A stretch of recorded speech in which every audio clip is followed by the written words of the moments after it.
আসসালামু আলাইকুম রহমতুল্লাহ। আসসালামু আলাইকুম রহমতুল্লাহ। ইন্নাল হামদালিল্লাহ ওয়াসসালাতু ওয়াসসালামু আলা রাসূলিল্লাহ আম্মা বাদ ফাকাদ ক্বালা আল্লাহু তাআলা ফি কালামিহিল মাজিদ ওয়া ফুরকানিহিল হামিদ। আউযু বিল্লাহি মিনাশ শাইতানির রাজীম। বিসমিল্লাহির রহমানির রহিম। কুল হাযিহি সাবিলি আদউ ইলাল্লাহি আলা বাসিরাতিন আনা ওয়া মানিত্তাবা'আনি ওয়া সুবহানাল্লাহি ওয়া মা আনা মিনাল মুশরিকিন।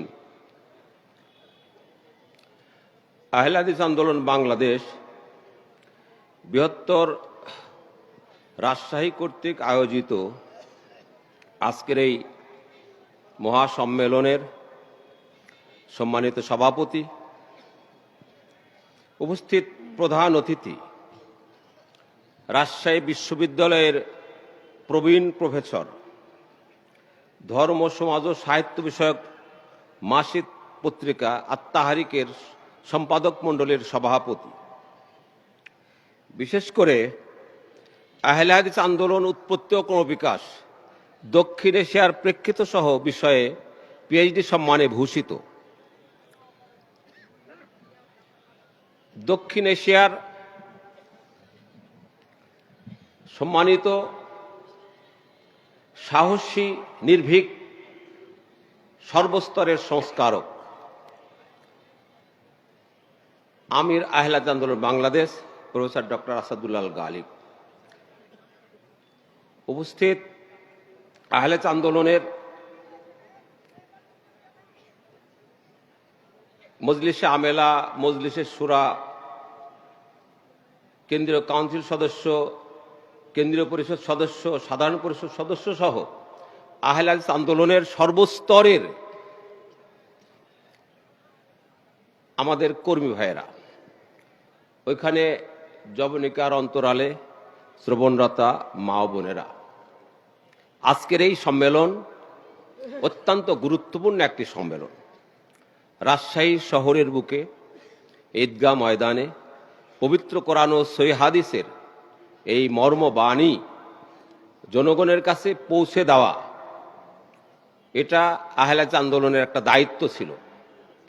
দীর্ঘদিন এই দায়িত্ব পালনে আমরা যথাযথভাবে সক্ষম হইনি, সেই জন্য আজকের এই সম্মেলন অত্যন্ত গুরুত্ব বহন করে। আপনাদের সবার কাছেই সবিনয় আবেদন, মহতরম আমিরে জামাত তার দিক নির্দেশামূলক নসিহত আপনাদের কাছে উপস্থাপন করবেন। আপনারা সেগুলো অত্যন্ত ধীরস্থিরভাবে শ্রবণ করে তা আমল করার চেষ্টা করবেন। আমাকে বলতে বলা হয়েছে আহলে হাদিস আন্দোলন বা আহলে হাদিসের বৈশিষ্ট্য। তার আগে আমি আপনাদেরকে দেখাচ্ছি এই যে আহলে হাদিস আন্দোলন কি ও কেন, এই বইটা কয়জনের কাছে আছে একটু হাত তুলে দেখান তো। এক শিকি লোকের হাতে আছে, অথচ এখানে যারা আছেন তারা অধিকাংশই আহলে হাদিস বংশোদ্ভূত বা আহলে হাদিস ঘরের। এই বইটা প্রত্যেকের বাড়িতে থাকা ফরজ। কেন? এর মধ্যে আপনার স্বকীয়তা বিরাজ করছে। এ বই না থাকলে আপনি কেন আহলে হাদিস, আপনার কি কাজ, আপনার প্রয়োজন কতটুকু, আপনার কর্তব্য কতটুকু, আল্লাহ আপনাকে কি জন্য দেশে পাঠিয়েছেন, কি জন্য আল্লাহ আপনাকে সৃষ্টি করেছেন, তা আপনি অনুধাবন করতে পারবেন না। আমার এই বইয়ের থেকে অত্যন্ত সংক্ষিপ্ত সময়ে 10-15 মিনিট কথা বলবো। যাওয়ার সময় এই বইটা কিনে নিয়ে যাবেন, এটা আপনি ঘরে রাখবেন, আপনার সন্তানাদি পড়বে, আপনার বাড়িতে মেহমানরা আসলে পড়বে, আপনার চাকর বাকর পড়বে, পড়ার সাথে সাথেই তারা এর মর্ম উপলব্ধি করে তারা যদি একটি আমলও সহি করতে পারে সেইটা আপনার জন্য হবে সাদকায়ে জারিয়া। এবার আসুন এই বইয়ের শেষ পৃষ্ঠায় কি লেখা আছে যে আহলে হাদিসকে আমরা তো মনে করি যে রাফুল আদান করে, সালাত আদা করলে, হাত তুলে রাফুল আদান করলে, আমিন জোরে বললে, পায়ের সাথে পা লাগালেই আহলে হাদিস হওয়া যায়। কিন্তু এখানে বলা হয়েছে আল্লাযী ইয়াত্তাবিউনাল কুরআনা ওয়াস সুন্নাতাস সাহিহা ফি জামিউন নাওয়াহিল হায়াতি মিন গায়রি শুরুত। যারা সার্বিক জীবনে পবিত্র কোরআন ও সহিহ হাদিসকে বিনা শর্তে মেনে নিতে পারে তারাই হলো আহলে হাদিস। আপনি মসজিদে যে সালাত আদা করলেন আর বাইরে এসেই আপনি গণতন্ত্রের পূজারী হলেন, আপনি আহলে হাদিস হতে পারেন নাই। আপনি আহলে হাদিস হয়ে সালাত আদা করলেন, আমিন জোরে বললেন, মসজিদ ফাটিয়ে ফেললেন আমিন জোরে বলে, অথচ এখানে এসেই আবার আপনার দ্বারা আপনার এই পবিত্র কপাল পীরের কাছে যাচ্ছে, পবিত্র কপাল অন্য লোকের প্রশংসা করছে, পবিত্র মুখ দিয়ে অন্য কিছু বলছেন, আপনি আহলে হাদিস হতে পারলেন না। আমি বিস্তারিত কিছু বলবো না, আপনারা বুঝে নেন।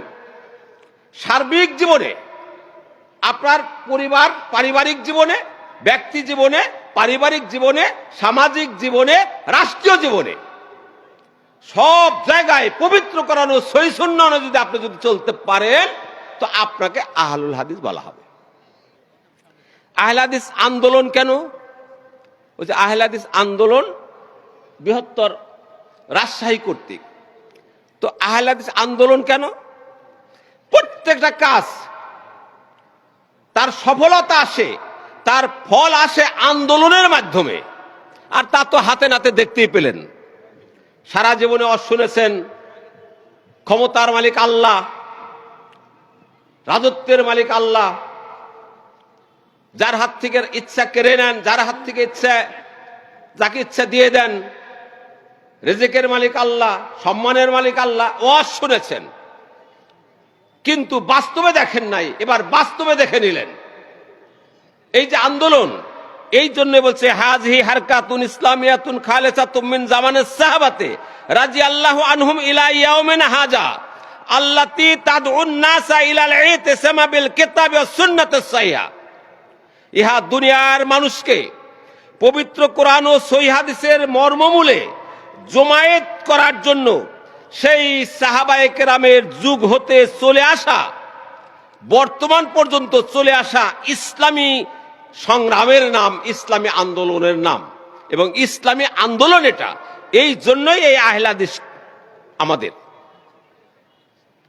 প্রয়োজন। কেন আমরা আহলে হাদিস কেন করব, কেন প্রয়োজন?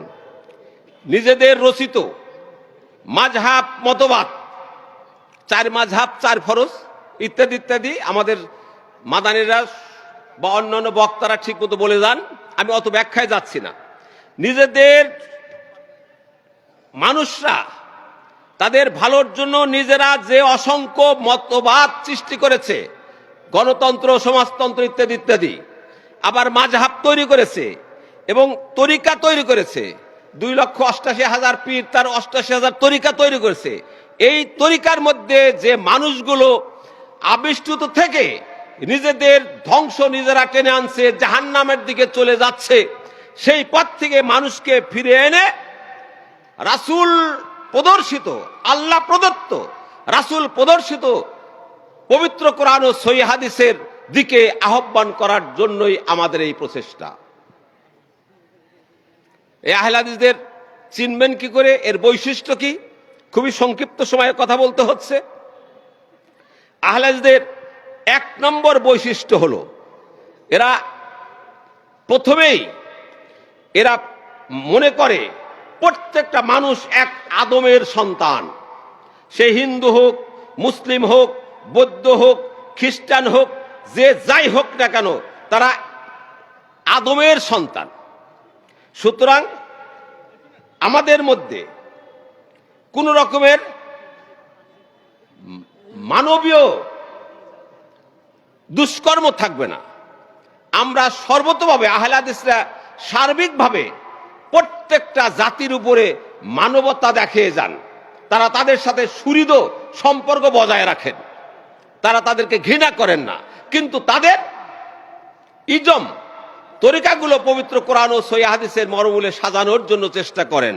কেননা আহলে হাদিস প্রচলিত অর্থে কোনো ব্যক্তি বা কোনো মাযহাব কিংবা কোনো তরিকা নাম না, এটা একটা পথের নাম, যে পথ আল্লাহ রাব্বুল আলামিন প্রদর্শিত, নবী মুহাম্মদ রাসূলুল্লাহ ইসলাম যা দেখিয়ে দিয়েছেন সেই সর্বশেষ ওহীর পথ। এই পথের শেষ ঠিকানা হলো জান্নাত। এই জান্নাতি পথে আপনাদেরকে আহ্বান করার জন্যই সাহাবায়ে কেরাম, তাবেঈনে ইজাম, সালাফে সালেহিন সর্বদা এ পথেই মানুষকে দাওয়াত দিচ্ছেন। সেই দায়িত্বটা আপনাদের উপর এসেছে, এই জন্যই আমরা সবাইকে দাওয়াত দেই। আহলে হাদিস আন্দোলন যেমন হিন্দুর প্রয়োজন, মুসলমানের প্রয়োজন, খ্রিস্টানের প্রয়োজন, বৌদ্ধের প্রয়োজন, সবাই পবিত্র কোরআন ও সহিহ হাদিসের দিকে এসে তারা নিজের জীবনকে পবিত্র কোরআন ও সহিহ হাদিস ভিত্তিক পরিচালিত করে জান্নাতে যাবে, এটাই আমাদের কামনা বাসনা। আহলে হাদিসদের দ্বিতীয় বৈশিষ্ট্য হলো সকল ইমামের পিছনে তারা সালাত আদাকে বৈধ মনে করেন। দেখা যাচ্ছে এই মাযহাব, এই তরিকা মুসলমানদেরকে বিভক্ত করেছে। আমি শাফি মযহাবের লোক, তাই হানাফি মযহাবের পিছনে আমার সালাত হয় না। আমি হানাফি মযহাবের লোক, তাই শাফি মযহাব, তাই অন্য মযহাবের পিছনে আমার সালাত হয় না। এই যে মানুষকে বিভক্ত করেছে, শাফি মযহাবের কোনো বৈঠক হলে মালিকি মযহাবের লোকদের মসজিদে তালাবদ্ধ থাকে, পানি ছেড়ে দেওয়া হয় না।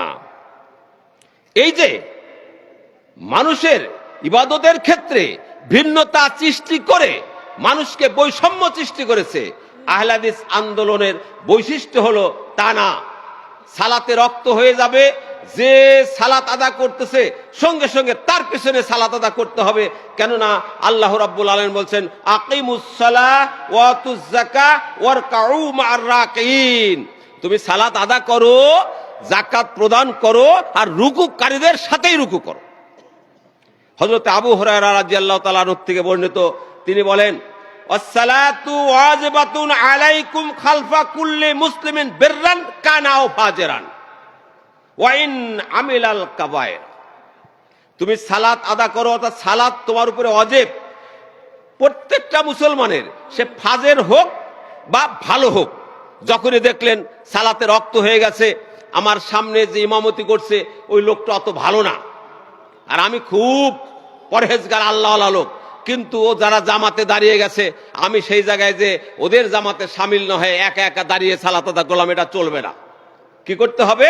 তার পিছনেই ইক্তেদা করে আমাকে দেখিয়ে দিতে হবে যে গোটা বিশ্বের মুসলিম সব এক। এটা দেখিয়ে দিয়ে ইহুদি নাসারা যারা সমাজে বৈরিতা সৃষ্টি করে, যারা মুসলমানদের শত্রু, তাদেরকে দেখিয়ে দিতে হবে বিশ্বের যত মুসলিম সব এক। সুতরাং এদের গায়ে হাত দেওয়া যাবে না। এই যতদিন পর্যন্ত এই বিভক্ত দূর না করা যাবে, এই বৈষম্য দূর না করা যাবে, আমাদের মধ্যে যে তরিকারই মানুষ না হন কেন সব মুসলিম এক, এরকম না হবে, ততদিন পর্যন্ত মুসলিম ঐক্য ফিরে আসবে না, এদের শক্তি, একক শক্তি প্রতিষ্ঠিত হবে না। এই জন্য আহলে হাদিসরা মনে করেন যে না, সবার পিছনে সবার সালাত আদা হবে। এদের আরেকটা বৈশিষ্ট্য হলো তারা সব ধরনের মুসলিম আমিরের কথা অবশ্যই মান্য করে চলেন। ওই যে হাদিস আছে না, ইন উম্মিরা আলাইকুম আবদাম মুজাদ্দাউন আসওয়াদুন ইয়াকুদুকুম বিকিতাবিল্লাহি ফাসমাউ লাহু আতিউ।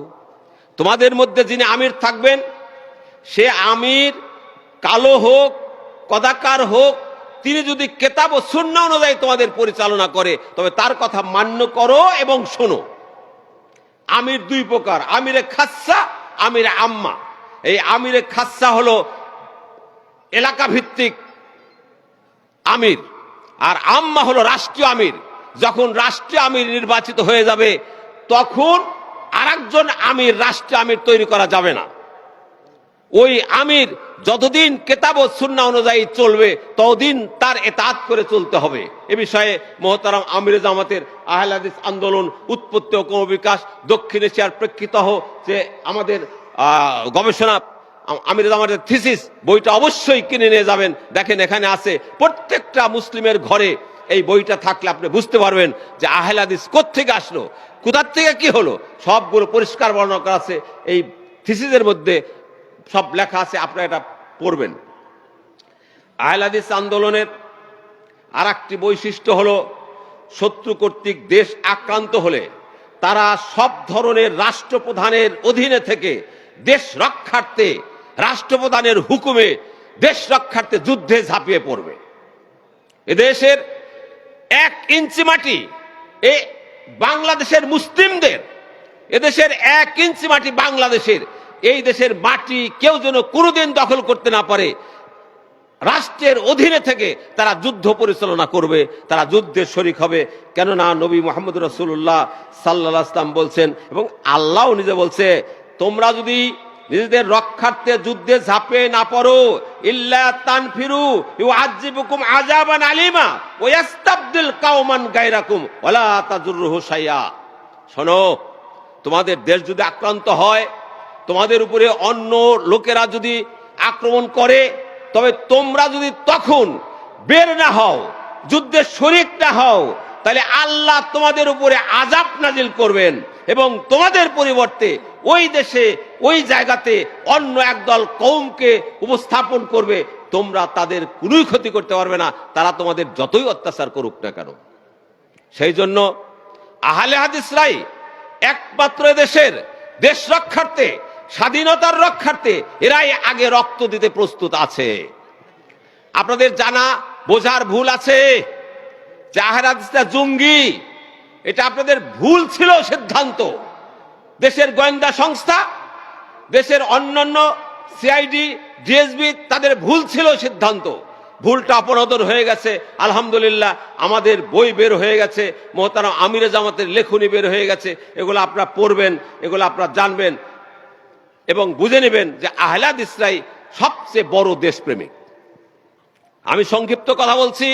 আহলে হাদিসদের আর একটা বৈশিষ্ট্য হলো, কবরে সেজদা এরা করে না, যে সেখানে মানত করে না, কবরে ফুল দেয় না, কবরে বাতি দেয় না, গেলাপ চড়ানো, নজর নেওয়াজ পাঠানো, মোরগ খাসি জবেহ করা, মোরগ খাসি উপহার দেওয়া, হাজত মানা, এগুলো কবরবাসীর কাছে উসিলা মুক্তি প্রার্থনা করা, এগুলো সম্পূর্ণ এরা হারাম মনে করে, এরা শিরকি কাণ্ড মনে করে। যারা কবরে ফুল দেয়, যারা কবরে সেজদা করে, যারা কবরে মানত করে, তারা আল্লাহর সাথে শরিক করে। সুতরাং তাদের ইবাদত কবুল হয় না, তারা জান্নাতে যেতে পারবে না। এ ব্যাপারে কোরআন হাদিসের অনেক দলিল আছে, আপনারা আলেমদের মুখে শুনেছেন, আমি শুধু ইঙ্গিত দিয়ে যাচ্ছি। আহলে হাদিসদের আর একটা বৈশিষ্ট্য হলো, মৃত ব্যক্তির সম্মানে দাঁড়িয়ে নীরবতা পালন করা আহলে হাদিসরা নাজায়েজ মনে করেন। নিজেদের বানানো স্মৃতিসৌধ, শহীদ মিনার, তাতে ফুল দেওয়া, মঙ্গল প্রদীপ জ্বালানো, শিখা চিরন্তন, শিখা অনির্বাণ ইত্যাদি তৈরি করা, ছবি মূর্তি ভাস্কর ইত্যাদি তৈরি করে সম্মান দেওয়া, এটা হলো শিরক, এটা হলো হারাম, এটা আহলে হাদিসরা বিশ্বাস করে না। আহলে হাদিসদের আর একটা বৈশিষ্ট্য হলো, তারা কোনো পুরোহিত এবং তাদের তন্ত্রে মন্ত্রে এরা বিশ্বাসী নয়। সেই পীরের ফয়েজ নেওয়ার জন্য মামলায় জিতে যাব, তাদের উসিলা কামনা করা এবং রোগ মুক্তির জন্য পীর সাহেবের কাছে যাওয়া, তাদের রান্না করা খিচুড়ি খাওয়া ইত্যাদি ইত্যাদি যা সমাজে চলছে, এগুলোতে তারা বিশ্বাসী নয়। এগুলো সম্পূর্ণরূপে বেদাত বা হারাম, এগুলোতে এরা বিশ্বাস করে না। আহলে হাদিসদের সবচেয়ে বড় একটা বৈশিষ্ট্য হলো, এরা জামাতবদ্ধ জীবনকে জীবনে অপরিহার্য মনে করে। জামাতবদ্ধ জীবন এরা পরিচালনা করতে চায়, একা একা থাকতে চায় না। আল্লাহ রাসূল তাই তো ঘোষণা করলেন, আমরুকুম বিখামসিন, আল্লাহ আমারানি বিহিন্না বিল জামাতে ওয়াস সামে ওয়াত তাআতে ওয়াল হিজরাতে ওয়াল জিহাদে ফি সাবিলিল্লাহ ওয়া ইন্নাহু মান খারাজা মিনাল জামাতে কিরা শিবরিন ফাকাদ খালা রিফকাতাল ইসলামি মিন নুকিহি লা ইরাজিয়া ওয়া মান দাবে দাওয়াল জাহিলিয়া ফাহুয়া মিন জুসাই জাহান্নাম ওয়া ইন সামা সাল্লা ওয়া জামা আন্নাহু মুসলিম। আল্লাহ রাব্বুল আলামিন রাসূল ঘোষণা করেছেন, আমি তোমাদের সামনে 5টি বিষয় হুকুম করছি, যে 5টি বিষয় আল্লাহ আমাকে আকাশ থেকে বলেছেন।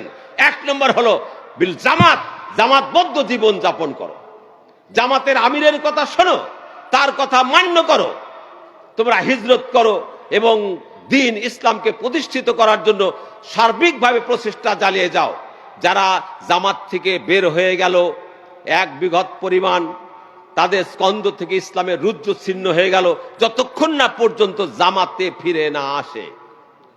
আপনাদের কাছে সবিনয় অনুরোধ রইল, কতদিন মসজিদে বসে বসে বায়াত গ্রহণ করেছেন, শপথ নিয়েছেন, আহলে আন্দোলনের গঠনতন্ত্র অনুযায়ী আপনি কথা বলেছেন, হঠাৎ করে পান থেকে চুন খসে পড়লো আর আপনি জামাত ত্যাগ করে চলে যে নানান রকমের আজে বাজে কথা আরম্ভ করে দিলেন।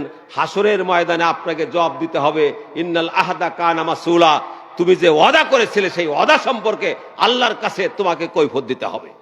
সুতরাং আপনাদের কাছে সবিনয় নিবেদন রইল, আহলে হাদিস আন্দোলনের কোনো বৈশিষ্ট্য বা কোনো বিষয়ে যদি আপনার অপছন্দ হয়, তাহলে সরাসরি আমাদের সাথে যোগাযোগ করে তা নিরসনের চেষ্টা করবেন। এই সংগঠন থেকে বিচ্যুত হয়ে আহলে হাদিসদের, বৃহত্তর আহলে হাদিস সমাজের ক্ষতি করবেন না। আপনারা সরাসরি আহলে হাদিস এই যে সংগঠন সিরিজ, এই বইটা যদি কিনতে পারেন তাহলে 8টা বইয়ের মধ্যে পাচ্ছেন। এই বইটা যদি কোনো ইমাম সাহেবের কাছে থাকে তাহলে আর অন্য কোনো খুতবার বই তাকে কিনতে হবে না। এই বইটাই বগল দাবা করে নিয়ে যায় মেম্বারে দাঁড়িয়ে এই বই থেকেই আপনি সুন্দর আলোচনা করবেন, অত্যন্ত গভীর আলোচনা হবে, হৃদয়ে গ্রাহী আলোচনা হবে। সুতরাং এই বইটা কেনেন, নাম হলো সংগঠন সিরিজ। আর দরকার নাই, সালাতুর রাসূল তা তো জানেনি। আর এই ঘটনা তো আমি সেদিন বলেছি যে এর মতো গ্রহণযোগ্য কিতাব বাংলা ভাষায় খুব কমই আছে। এর ঘটনা বলতে গেলে সময় চলে যাবে, আজকে থাক, অন্যদিন বলবো। আর অনেকগুলো বই ইনশাল্লাহ পরবর্তী ব্যক্তিরা, আপনার জাকাত, পোশাক, মোহতারাম আমিরে জামাতের 80টা বই, যে বইগুলো শুধু আপনাদের জন্য তিনি লিখে সাদকায়ে জারিয়া করে দিয়েছেন, তার একটি বইয়ের কোন রকমের 1 পয়সার লাভ মোহতারাম আমিরে জামাত তার পরিবারবর্গ ভোগ করবে না। এই দেখেন, এখানে হাদিস ফাউন্ডেশনের সচিব সাহেব বসে আছেন, সচিব সাহেবও একটা বইয়ের লাভ লস ভোগ করবে না, আমরাও না, লেখকরাও না। এই সবগুলো বই আপনাদের। তাই অন্য লেখকের বই আর এই আমাদের হাদিস ফাউন্ডেশনের বই কেনার মধ্যে পার্থক্য হলো, আপনার দোকান থেকে আপনিই মাল কিনলেন, লাভটাও আপনার হলো, আর আপনি বেচা কেনাও আপনার হলো। আপনি ইহকালে এবং পরকালে সাফল্যমণ্ডিত হবেন। সেই জন্য যত বই আছে, জাকাত ও সাদকা, সিয়াম ও কিয়াম বই, এই যে বিবাহ, পরিবার, সন্তান পালন, কি সন্তানরা আজকে অন্যরকম হচ্ছে কেন, এই বইটা পড়বেন, তাদের বুঝ দিবেন। মহিষী মা, আদর্শ সন্তান গঠনে মহিষী মা, এই বইটা পড়বেন। আর সবচেয়ে আরেকটা গুরুত্বপূর্ণ হলো দরসে হাদিস সিরিজ নম্বর 1, এই বইটাও কেনার জন্য চেষ্টা করবেন। আল্লাহ আমাদেরকে মোহতারাম আমিরে জামাতের এই সমস্ত জ্ঞানগর্ভ বই কিনে পড়ে আমল করার তৌফিক দান করুন। সর্বশেষে আমি কর্তৃপক্ষকে ধন্যবাদ জানাচ্ছি এবং জাযায়ে খায়ের কামনা করছি। আল্লাহ যেন আজকের এই সম্মেলনের বদৌলতে যারা অর্থ দিয়েছেন, পয়সা দিয়েছেন, শ্রম দিয়েছেন, যে সমস্ত স্বেচ্ছাসেবকরা সার্বিকভাবে পরিশ্রম করছেন, প্রত্যেকটা ব্যক্তির জন্য আল্লাহ যেন এইটাকে সাদকায়ে জারিয়া হিসেবে কবুল করে নেন এবং এর কারণে আল্লাহ যেন তাদেরকে জান্নাত নসিব করে দেন। আল্লাহ আমাদের গুনাহ খাতা ক্ষমা করে দাও এবং আমাদের মাফ করে দাও। সবাই বলেন আমিন। আসসালামু আলাইকুম ওয়া রাহমাতুল্লাহি ওয়া বারাকাতুহু।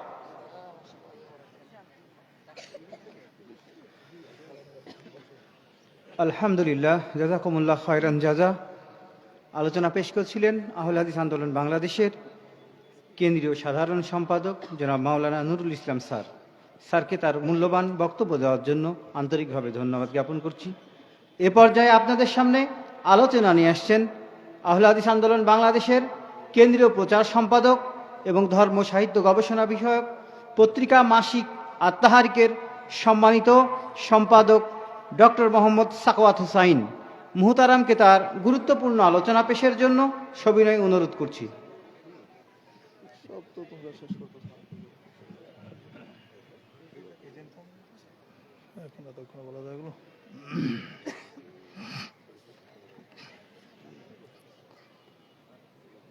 আসসালামু আলাইকুম ওয়া রাহমাতুল্লাহি ওয়া বারাকাতুহু। إن الحمد لله وحده والصلاة والسلام على من لا نبي بعده أما بعد فأعوذ بالله من الشيطان الرجيم إن الله يأمركم أن تؤدوا الأمانات إلى أهلها وإذا حكمتم بين الناس أن تحكموا بالعدل إن الله نعم ما يئذكم به إن الله سميع بصير সূরা নিসা 58 নম্বর আয়াত। আহলে হাদিস আন্দোলন বাংলাদেশ ও বাংলাদেশ আহলে হাদিস যুব সংঘ এর উদ্যোগে আয়োজিত রাজশাহী শহরের ঐতিহ্যবাহী কেন্দ্রীয় ঈদগাহ ময়দানের আজকের এই আঞ্চলিক সম্মেলনের সম্মানিত সভাপতি, মাননীয় প্রধান অতিথি মোহতারাম আমির জামাত প্রফেসর ডক্টর মোহাম্মদ আসাদুল্লাহ আল গালিব হাফিজাহুল্লাহ, আমন্ত্রিত অতিথিবৃন্দ, ওলামায়ে কেরাম, আহলে হাদিস আন্দোলন বাংলাদেশ ও বাংলাদেশ আহলে হাদিস যুব সংঘের বিভিন্ন পর্যায়ের দায়িত্বশীল বৃন্দ, সমবেত সৌদি মণ্ডলী, পর্দার অন্তরালে সমবেত মা ও ভগ্নীগণ, আল্লাহ পাকের শুকরিয়া, আজকের এই সুন্দর আয়োজনে তিনি যে আমাদেরকে উপস্থিত হওয়ার তৌফিক দিয়েছেন, অংশগ্রহণ করার তৌফিক দিয়েছেন, সেজন্য তারই বারগাহে অন্তর থেকে সকলে বলি আলহামদুলিল্লাহ। আমরা আমাদের আজকের এই আয়োজনের শেষ প্রান্তে উপনীত হয়ে গেছি আলহামদুলিল্লাহ। আমার বক্তব্যের সময়সীমা আমির জামাত আসা পর্যন্ত। আমির জামাত ইনশাল্লাহ কিছুক্ষণের মধ্যে চলে আসবেন। আমির জামাতের বক্তব্য শোনার জন্য আপনারা মানসিকভাবে প্রস্তুতি নেন। আর যারা এখনো দোকানপাটের আছেন, দাঁড়িয়ে আছেন, অনেক ভাইকে পিছনে দেখা যাচ্ছে, এবং রাস্তাঘাটে অনেকে আছেন, আপনাদের সবার কাছে আমাদের আপিল, আপনারা সকলেই এই সুন্দর প্যান্ডেলের নিচে সুশৃঙ্খলভাবে বসার জন্য আপনাদের অনুরোধ করছি। আমার বক্তব্যের বিষয় হচ্ছে ইসলামের নেতৃত্ব নির্বাচন পদ্ধতি। ইসলাম আল্লাহ পাকের মনোনীত ধর্ম, তাই না? ইসলাম কি পূর্ণাঙ্গ ধর্ম না অপূর্ণাঙ্গ ধর্ম? পূর্ণাঙ্গ ধর্ম। এই ঘোষণা আল্লাহ সুবহানাহু ওয়া তাআলা দিয়েছেন, আল-ইয়াওমা আকমালতু লাকুম দীনাকুম ওয়া আতমামতু আলাইকুম নি'মাতি ওয়া রাদিতু লাকুমুল ইসলাম দীনা, তাই না? তাহলে ইসলাম পরিপূর্ণ ধর্ম। এই ইসলামের মধ্যে নির্বাচনও ছিল, ইসলামের মধ্যে ইলেকশনও ছিল, নাকি ছিল না?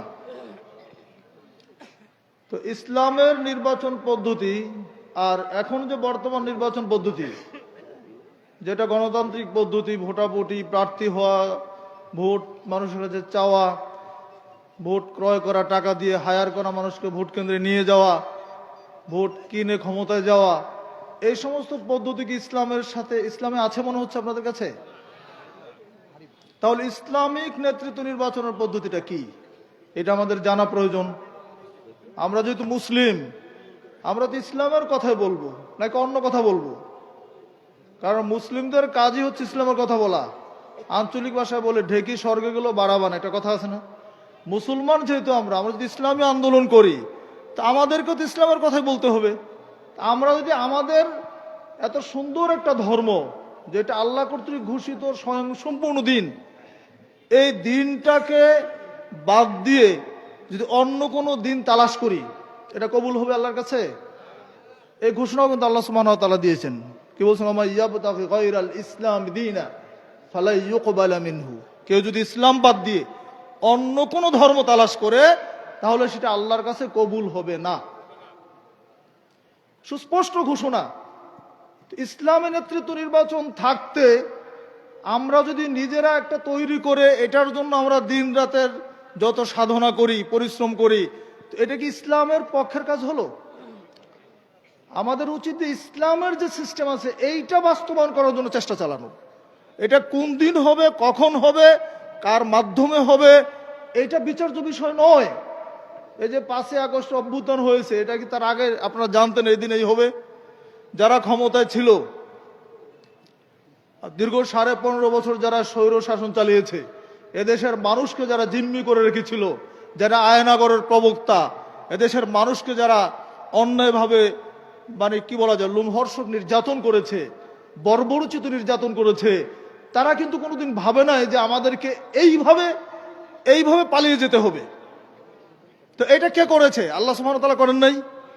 তো ফায়সালা তো আল্লাহর কাছ থেকে আসবে, বান্দা ইচ্ছা করলেই করতে পারবে না। ওমা তাশাউনা ইল্লা আইয়াশা আল্লাহু রাব্বুল আলামিন। আল্লাহ সুবহানাহু ওয়া তাআলা ঘোষণা হচ্ছে, আল্লাহর চাওয়া, বান্দার চাওয়া যদি আল্লাহর চাওয়ার সাথে মিলে তবে সেটা বাস্তবায়ন হয়, তা না হলে কিন্তু কোনোদিনও হয় না। এদেশের মানুষ আন্দোলন করেছে, এই সরকারকে হটানোর জন্য অনেক আন্দোলন করেছে, কর্মসূচি দিয়েছে, কিন্তু আল্লাহ যখন চেয়েছেন তখনই তাদের পতন ঘটেছে। আল্লাহ না চাইলে কিন্তু ঘটতো না। সমাজদিনী ভাই, সমাজ জীবনের সকল প্রকার আমানতের মধ্যে নেতৃত্বের আমানত হচ্ছে সবচাইতে বড় একটা আমানত। নেতৃত্ব আপনি কাকে দিবেন, এটা একটা বড় ধরনের আমানত। এই প্রসঙ্গে আল্লাহ সুবহানাহু ওয়া তাআলা সূরা নিসার 58 নম্বর আয়াতে বলেছেন, ইন্নাল্লাহা ইয়া'মুরুকুম আন তুআদ্দুল আমানাতি ইলা আহলিহা। নিশ্চয়ই আল্লাহ আদেশ করছেন, নির্দেশ দিচ্ছেন, আন তুআদ্দুল আমানাতি ইলা আহলিহা, আমানত সমূহ তার প্রকৃত হকদারদের নিকটে পৌঁছে দিতে। ওয়া ইযা হাকামতুম বাইনান নাস, আর যখন তোমরা মানুষের মধ্যে ফয়সালা করবে, আন তাহকুমু বিল আদল, তখন ন্যায় ভিত্তিক ফয়সালা করবে, ইনসাফের সাথে ফয়সালা করবে, ন্যায় বিচার করবে। ইন্নাল্লাহা নি'ম্মা ইয়া'iদুকুম বিহ, নিশ্চয় আল্লাহ কতই না উত্তম উপদেশদাতা। ইন্নাল্লাহা সামিউম বাসীর, নিশ্চয় আল্লাহ সর্বশ্রোতা এবং সর্বদ্রষ্টা। এই আয়াতের মধ্যে আমানত তার হকদারদের নিকটে পৌঁছে দেওয়ার কথা বলা হয়েছে। এই পৃথিবীতে যত আমানত আছে, নেতৃত্বের আমানত হচ্ছে সবচাইতে বড়। আর এই আমানতটা এমন ভাবে তৈরি করা হচ্ছে, এমন ভাবে আমরা দিচ্ছি যে এদেশে 100 টাকা দিয়ে ভোট বিক্রি হয়। এদেশের প্রচলিত গণতান্ত্রিক সিস্টেমেতে পুঁটি মাছ আর ইলিশ মাছের দাম এক। আমাদের দেশের মাননীয় প্রধান উপদেষ্টার ভোটের যে দাম, আপনার সমাজের মেথরের ভোটের ঠিক সেই দাম, ঠিক না? এই রাজশাহী শহরের যদি 100 মেথর যদি একজনকে ভোট দেয়, আর 100 থেকে একটা ভোট কম যদি অন্য কোনো প্রফেসরকে ভোট দেয়, তাহলে পাশ করবে কে?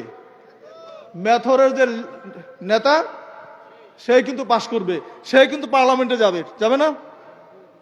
পার্লামেন্টে গেলে আইনমন্ত্রী হবে, আইনমন্ত্রী হলে আইন রচনা করবে, তাই তো হচ্ছে। তাহলে এই দেশে আইন রচনা করছে কারা? তাদের কোনো ডিগ্রি লাগে না।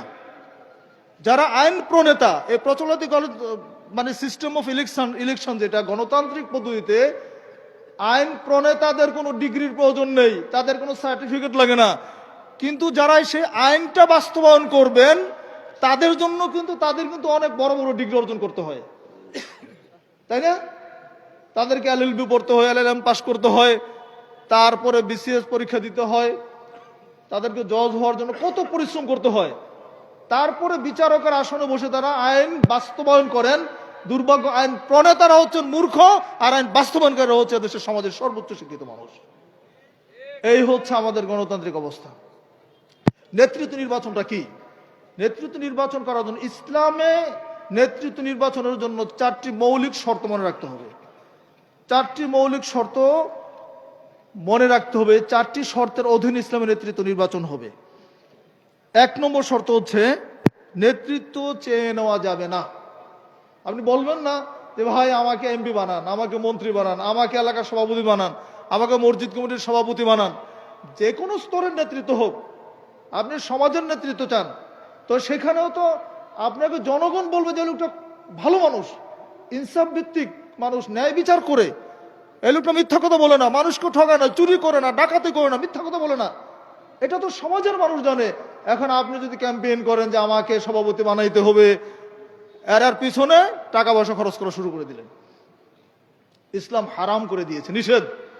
রাসূল করিম সাল্লাল্লাহু আলাইহি ওয়াসাল্লাম বলেছেন, লা তাসআলিল ইমারাহ ফাইন্নাকা ইন উতিতাহা আন মাসআলাতিন উকিলতা ইলাইহা ওয়া ইন উতিতাহা আন গায়রি মাসআলাতিন উইনতা আলাইহা। রাসূল করিম সাল্লাল্লাহু আলাইহি ওয়াসাল্লাম বলেছেন, তোমরা নেতৃত্ব চেয়ে নিও না, ক্ষমতা চেয়ে নিও না। যদি তোমার চাওয়ার কারণে তোমাকে ক্ষমতায় বসানো হয়, তোমার দাবির কারণে যদি তোমাকে নেতৃত্বের আসনে বসানো হয়, তাহলে তোমাকে নেতৃত্বের উপরে সুপর্দ করা হবে। তুমি কোনো সাহায্য পাবে না, আল্লাহর মদদ তোমার কাছে আসবে না, ওয়াইন উতিতাহা আন গায়রি মাসআলাতিন উইনতা আলাইহা, আর যদি তোমার না চাওয়ার কারণে তুমি নেতৃত্ব চাও নাই কিন্তু জনগণ তোমাকে নেতার আসনে বসিয়েছে, এইরকম যদি হয় তাহলে তোমাকে সাহায্য করা হবে, আল্লাহর পক্ষ থেকে তোমার কাছে মদদ আসবে ইনশাআল্লাহ। রাসূলুল্লাহ সহিহ বুখারীর হাদিস, সহিহ বুখারী মুসলিম আরেকটা হাদিস আসছে, রাসূলুল্লাহ সাল্লাল্লাহু আলাইহি ওয়াসাল্লাম বলেছেন, ইন্না ওয়াল্লাহি লা নুওয়াল্লি আলা হাদাল আমাল আহাদান সাআলাহু ওয়ালা আহাদান হারাসা আলাইহি ওয়া ফি রাওয়ায়াতিন ক্বালা মান আরাদাহু। রাসূলুল্লাহ সাল্লাল্লাহু আলাইহি ওয়াসাল্লাম বলেছেন, আল্লাহর কসম করে বলছি, আল্লাহর কসম করে বলছি, ইন্না ওয়াল্লাহি, নিশ্চয় আল্লাহর কসম করে বলছি, লা নুওয়াল্লি আলা হাদাল আমাল, এই নেতৃত্বের দায়িত্ব আমরা তাদের উপর অর্পণ করি না, এই নেতৃত্বের আসনে আমরা তাদেরকে বসাই না যারা সেটা চায় অথবা এটার জন্য কামনা করে, আকাঙ্ক্ষা করে। অন্য রাওয়ায়াতে আসছে যেটা মান আরাদা, যেটার প্রতি ইচ্ছা পোষণ করে ক্ষমতা যেতে চায় তাদেরকে রাসূল বলছেন আমরা তাদেরকে নেতৃত্বের আসন বসাই না। তাহলে এক নম্বর শর্ত কি, ইসলামী নেতৃত্ব নির্বাচনের মধ্যে প্রার্থী হওয়ার কোনো সুযোগ নেই, নেতৃত্ব চেয়ে নেওয়া যাবে না। দুই নম্বর শর্ত হচ্ছে অল্প সংখ্যক বিচক্ষণ পরহেজগার ব্যক্তিগণের পরামর্শের ভিত্তিতে, অল্প সংখ্যক বিচক্ষণ পরহেজগার ব্যক্তিগণের নিরপেক্ষ পরামর্শের ভিত্তিতে নেতা নির্বাচিত হবেন, খলিফা নির্বাচিত হবেন। এর ফলে কি হবে জানেন, আল্লাহ ভীরু যোগ্য মানুষগুলো কিন্তু ক্ষমতায় আসবে। নেতৃত্ব নির্বাচন করার জন্য ইসলাম নেতৃত্বের আসনে যারা ভোটার হবে, নেতৃত্বে বসাবে যারা, তাদেরও যোগ্যতার কথা বলা হয়েছে। সকল মানুষ নেতৃত্বের আসনে বসাবে না, সকল মানুষ ভোট দিবে না।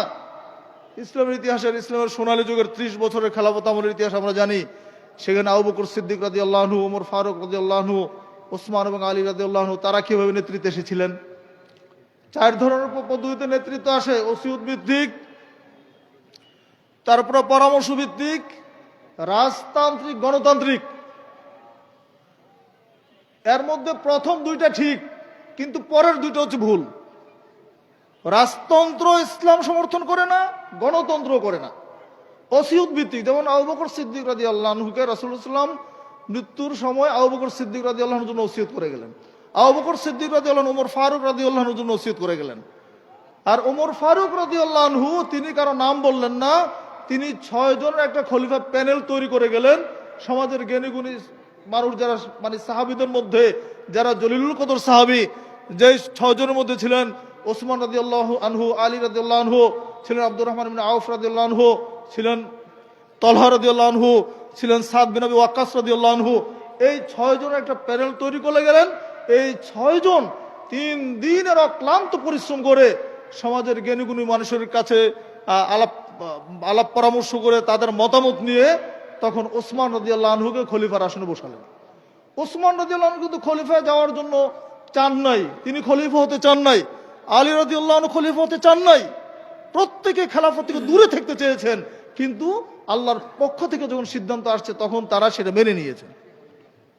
তাহলে বলছিলাম নেতৃত্বের ক্ষেত্রে 4টি মৌলিক শর্তের মধ্যে 2 নম্বর হচ্ছে যারা অল্প সংখ্যক বিচক্ষণ ব্যক্তি, তাদের পরামর্শে নেতা নির্বাচিত হবেন। 3 নম্বর হচ্ছে যোগ্য থাকা অবধি খলিফার শপথে বহাল থাকবেন। ইসলামী নেতৃত্ব নির্বাচনে ইসলামী খেলাফতের একটা মৌলিক বিষয় মনে রাখবেন, খলিফা 5 বছর পর পর পরিবর্তন হয় না, আমির 5 বছর পর পর পরিবর্তন হয় না। যতক্ষণ তিনি যোগ্য থাকেন, তার আদালত জব্দ জ্ঞান ঠিক থাকে এবং ইয়াকুদুকুম বিকিতাবিল্লাহ, আল্লাহর কিতাব অনুযায়ী যদি তিনি শাসন কার্য পরিচালনা করেন, তাহলে এই নেতৃত্ব পরিবর্তনের কোনো সুযোগ নেই।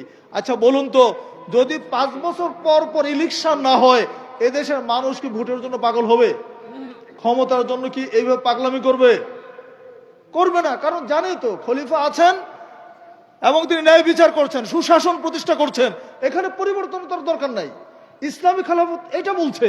আর আমাদের গণতান্ত্রিক সিস্টেম হচ্ছে না, 5 বছর পর পর ক্ষমতা পাল্টাও, একে হটাও, একে বসাও, ফলে 5 বছরে গোটা দেশে একটা কি বলা যায়, যত ধরনের অপরাধ, অপকর্ম, খুন, রাহাজানির, মানে একটা নরকে পরিণত হয়ে যায় রাষ্ট্র। একদল ক্ষমতায় গিয়েছে, আর একদল তাকে ক্ষমতা থেকে নামানোর চেষ্টা করে, এটাই হচ্ছে দেশের গত 53 বছরের রাজনীতি। সম্মানিত উপস্থিতি, তারপরে 4 নম্বর গুণ হচ্ছেন নেতা পুরুষ হবেন, কোন মহিলা ইসলামী খেলাফতের নেতৃত্বে আসতে পারবেন না। নাকি নারী নেতৃত্ব জায়েজ? আমরা সমর্থন করলেই তো হবে, কারণ আমাদের অনেক ভাইরা তো সেটা ক্ষমতায় যাওয়ার জন্য করেছিলেন। ইসলামের কোন বিধান দুনিয়ার সমস্ত মানুষ যদি একদিকে চলে যায়, আল্লাহর বিধানই চূড়ান্ত, আল্লাহর বিধানের, আল্লাহর রায়ের বাইরে কোনো সত্য পৃথিবীতে নেই। বাংলাদেশের সকল আলেম ওলামা যদি ফতোয়া দেন নারী নেতৃত্ব হালাল, ইসলাম বলেছে হারাম। আর রিজালু কাওয়ামুনা আলা নিসা, রাসূল আল্লাহ সুবহানাহু ওয়া তাআলা বলছেন পুরুষরা হচ্ছে নারীদের কর্তৃত্ব করবে, পুরুষরা নারীদের শাসন করবে, নারীরা নয়। যদি এটা ঠিক হতো তাহলে 1,24,000 পয়গম্বরের মধ্যে আল্লাহ সুবহানাহু ওয়া তাআলা এত বেইনসাফ করলেন, এত নারী পৃথিবীতে ছিলেন, আল্লাহ একজন নারীকে নবী পাঠাতে পারলেন না? বলেন আছে কোন নবী মহিলা আছে? তাহলে আমরা কার কাছ থেকে শিক্ষা নিচ্ছি ভাই? আমরা ইসলামে আন্দোলন করছি, আমরা কেন সত্য কথাগুলো বলছি না, লুকিয়ে রাখছি কেন? কোন স্বার্থে, কোন ক্ষমতার লোভে আমরা এই সত্যগুলোকে চাপা দিয়ে রাখছি? আমরা এই কথাগুলি আপনাদের সামনে উপস্থাপন করছি, আপনাদের যেন হুঁশ ফিরে। সেই জন্য রাসূলুল্লাহ সাল্লাল্লাহু আলাইহি ওয়াসাল্লাম বলেছেন স্পষ্ট, লা ইউফলিহা কওমুন ওয়াল্লাহু আমরাহুম ইমরাআতান, ওই জাতি কোনোদিন সফলতা লাভ করতে পারে না যেই জাতির নেতৃত্বে মহিলারা থাকে, নারীরা থাকে। এই হাদিস কিয়ামত পর্যন্ত থাকবে। সহিহ বুখারীর হাদিস কেউ মুছতে পারবে না, কিয়ামত পর্যন্ত হাদিস থাকবে। হাদিসটাই মহাসত্য। এই হাদিসটা আল্লাহর পক্ষ থেকে এসেছে। যে দেশে নারী নেতৃত্ব আসবে সে দেশে অকল্যাণ হতে বাধ্য, অকল্যাণ হবেই। এই জন্য আহলে হাদিস আন্দোলন নারী নেতৃত্বকে কোনোদিনও সাপোর্ট করে না। আমরা নেতৃত্বের সংস্কার চাই। আমরা এই কথাগুলো জনগণের সামনে বলতে চাচ্ছি যে ইসলামী নেতৃত্ব নির্বাচনটা ঠিক এইভাবে হবে। সম্মানিত দিনী ভাইরা, আমি আলোচনা শেষ করে দিচ্ছি। ইসলামী খেলাফত নেতৃত্ব নির্বাচন বইটা আছে, নিয়ে যাবেন, আমির জামাতের লেখা। সেখানে এই পৃথিবীতে যত নেতৃত্ব নির্বাচন আছে, যত ধরনের সবই আলোচনা হয়েছে, এবং ইসলামী খেলাফত প্রতিষ্ঠার যে নিয়ম, ইসলামী নেতৃত্ব নির্বাচন কিভাবে করবে সেটা বলা আছে। আর দুই একটা কথা বলে শেষ করে দিচ্ছি। ইসলামী নেতৃত্ব, এই যে প্রচলিত গণতান্ত্রিক নেতৃত্ব নির্বাচনের ফলে যেটা হচ্ছে, দলীয় নেতার অধীনে যদি কোনো দল ক্ষমতায় আসে, ক্ষমতা আসার ফলে তারা নিরপেক্ষভাবে জনগণের জন্য কাজ করতে পারে না। সে তার দলীয় কর্মীদেরকেই কি করে, তাদের যত সুযোগ সুবিধা, তাদের টেন্ডারবাজি, তাদের চাঁদাবাজি, সব কিছুকে সমর্থন করে। দলীয় লোকেরা এখানে বেনিফিশিয়ারি হয়, আম জনসাধারণ কিন্তু এখানে বেনিফিশিয়ারি হয় না, বরং তারা নির্যাতিত হয়। আরেকটা কাজ করে কি জানেন? একটা ইলেকশন করতে কত কোটি টাকা খরচ হয়? কারণ বাংলাদেশের যে ভোটার, আগে বলেছি 100 টাকাতে ভোট বিক্রি হয়। এই ধরনের আমাদের রায়ের দাম, আর এইটার জন্য আমরা পাগল হয়ে গেছি। এই যে একটা ইলেকশন করতে এত কোটি কোটি টাকা আমার ব্যয় হয়েছে, এই 5 বছরের মধ্যে এই টাকাটা 3 বছরে তুলতে হবে, আর বাকি 3 বছর লাভ করতে হবে, বাকি 2 বছর। এই যে টাকা কামাইয়ের, ইনকামের একটা সোর্স ব্যস্ত হয়ে যাচ্ছে তারা। সম্মানিত দিনী ভাইরা, এখানে মেধার কোনো চর্চা হয় না। আগেই বলেছি, এই গণতন্ত্রে মেধার চর্চা হয় না, এখানে মূর্খের শাসন। এখানে পুঁটি মাছ আর ইলিশ মাছের ভোটের মূল্য সমান। তো যে দেশে এইরকম ইলেকশন সিস্টেম থাকে, সে দেশে কল্যাণ কি দিয়ে আসবে? এই জন্য আহলে হাদিস আন্দোলন বাংলাদেশ এই বিষয়ে দ্বার্থহীন কণ্ঠে বলে দিয়েছে, দল ও প্রার্থীবিহীন নেতৃত্ব নির্বাচন হবে। কোনো দলও থাকবে না, কোনো প্রার্থীও থাকবে না, জনগণই ভোট দিবে। কে ভালো মানুষ জনগণ জানে, তাকেই সেখানে বসাবে। মেধার ভিত্তিতে সবকিছু হবে। একজন বিশ্ববিদ্যালয়ের শিক্ষক হওয়ার জন্য সেখানে ভোট দিতে হয়? বলেন, বিশ্ববিদ্যালয়ের শিক্ষক হওয়ার জন্য ভোট দিয়ে শিক্ষক হতে পারবেন? আপনি সমাজের কলা গাছকে দাঁড় করিয়ে বিশ্ববিদ্যালয়ের টিচার বানাতে পারবেন? তাকে সে যোগ্যতা অর্জন করতে হয়। এত বড় একটা রাষ্ট্র পরিচালনা করবেন, সেখানে যোগ্যতা লাগবে না? একটা দলীয় ক্যাডার, যে মাস্তান, যার টাকা আছে, গুন্ডা বাহিনী বসে, সে যখন নমিনেশন পেয়ে যায়, সে ক্ষমতায় গিয়ে এই দেশের কি ভালো করতে পারে আপনি আমাকে বলেন? তার দ্বারা কোনোদিনও সুশাসন হতে পারে না। আবার সেই জুলুম শাহ একটার পর একটা আসতেই থাকবে। এক আয়নাঘর গিয়েছে, আবার আরেক ঘর আসবে, আরেক ঘর আসবে। যারা যখনই ক্ষমতা যায়, তাদের কাজই হবে বিরোধীদের মতকে কিভাবে দমন করা যায়। এখান থেকে আমাদের বাঁচতে হবে। এই জন্য আমরা বারবার বলেছি, 5ই আগস্ট অভ্যুত্থান হয়েছে। এই অভ্যুত্থানের পরে উচিত ছিল অভ্যুত্থানের পরের সরকার যেটা অভ্যুত্থানের সরকার, অন্তর্বর্তী সরকার নয়। এখানেও আমাদের কনসেপ্টের ভুল আছে। একটা স্বৈরাচারী শাসককে যখন আমরা পরাভূত করেছি, যে আন্দোলন করে সেখানে আবার একই পদ্ধতিতে আমরা অন্য কেউ ক্ষমতা আনতে চাচ্ছি, জি না, এই প্রক্রিয়া ততদিন পর্যন্ত চলবে এদেশের মানুষ কোনোদিনও শান্তিতে থাকতে পারবে না। এই জন্য আমরা আবারও একই কথা বলছি, ইসলামে খেলাফতের কোনো বিকল্প নেই। ইসলামে খেলাফতের সিস্টেম আল্লাহর পক্ষ থেকে এসেছে, আর গণতন্ত্র মানুষের মাথা থেকে এসেছে। মানুষের মাথার কোনো দাম নেই আল্লাহর বিধানের কাছে। দুনিয়ার সমস্ত মানুষের সিদ্ধান্ত একদিকে যেতে পারে, আল্লাহর বিধান একদিকে থাকবে। চূড়ান্ত সত্য হচ্ছে আল্লাহর ওহী। আল্লাহর ওহীর বাইরে কোনো কিছু সত্য পৃথিবীতে নেই। সেই ওহী প্রতিষ্ঠার জন্য আমরা আন্দোলন করি। এই জন্য আমরা ইসলামী খেলাফতের কথা বলি। নেতৃত্ব নির্বাচনের ক্ষেত্রে আমাদের দাবি একটাই, দল ও প্রার্থীবিহীন নেতৃত্ব নির্বাচন হবে, মেধার ভিত্তিতে নেতৃত্ব নির্বাচন হবে। পুঁটি মাছ ইলিশ মাছের একই মূল্য আমরা সমাজে দিতে চাই না। সবার কাছে আপিল রেখে, এই দাবি রেখে আমরা আজকের এই আলোচনা এখানে শেষ করছি। আল্লাহ রাব্বুল আলামিন আমাদেরকে সঠিক বুঝ দান করুন, আমিন। আমরা যেন সত্যিকার অর্থে ইসলামের নেতৃত্ব নির্বাচনটা বুঝতে পারি, ইসলামের খেলাফত বুঝতে পারি। আল্লাহর কাছে প্রার্থনা করি তিনি যেন বাংলার মানুষকে এই সিস্টেম অফ ইলেকশনের গড়াকল থেকে, জঞ্জাল থেকে মুক্তি দিয়ে ইসলামিক খেলাফতের স্বচ্ছ রাজপথে যেন আমাদেরকে নিয়ে আসেন, সেই তৌফিক যেন তিনি দান করেন, আমিন। সবার সবশেষে আবারও এই দাবি করছি, ইসলামী খেলাফত বইটা নেবেন, মাসিক তাহরিক পত্রিকা সবাই পড়বেন ইনশাল্লাহ। আমাদের বক্তব্যগুলি আমিরি জামাতের অত্যন্ত জ্ঞান ও গর্ব সম্পাদকগুলো আপনারা পড়বেন। এখান থেকে আপনাদের জ্ঞান লাভ করতে পারবেন। আহলে হাদিস আন্দোলন অন্য জগা খিচুড়ি কোনো সংগঠনের মতো নয়। এই আন্দোলনের একটা সুদূর প্রসারী পরিকল্পনা আছে, থিঙ্ক ট্যাঙ্ক আছে। যদি পড়েন, জ্ঞানী মানুষ হন, তাহলে বুঝতে পারবেন, আর জ্ঞানী না হলে বুঝতে পারবেন না। এই জন্য আহলে হাদিস আন্দোলনকে যেন বুঝতে পারেন, সেই চিন্তা চেতনা আপনারা রাখবেন, বুঝার চেষ্টা করবেন ইনশাআল্লাহ। আল্লাহ রাব্বুল আলামিন আমাদেরকে তৌফিক দান করুন, আমিন। আকুলু কাউলি হাদা ওয়াস্তাগফিরুল্লাহ লি ওয়া লাকুম ওয়া লিসাইরিল মুসলিমিন। ওয়াসসালামু আলাইকুম ওয়া রাহমাতুল্লাহি ওয়া বারাকাতুহু।